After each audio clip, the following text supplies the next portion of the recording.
it's time to weld.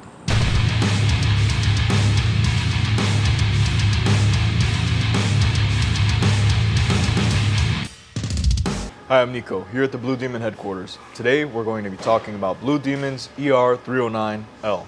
If you've ever welded with 308 or 316, 309 runs similar. ER309 works well for dissimilar joints that undergo heat treatment. The extra low carbon content provides good resistance to carbide precipitation and intergranular corrosion. ER309L can be found in 1 and 10-pound assortments. To demonstrate welding dissimilar metals, I'll be using stainless and carbon. We'll run it on Blue Demon's Genesis Mixed AC/DC welder on DCEN.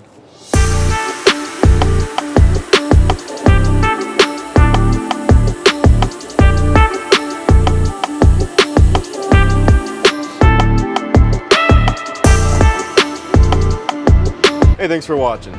Check out BlueDemonWelding.com to find a Blue Demon dealer near you.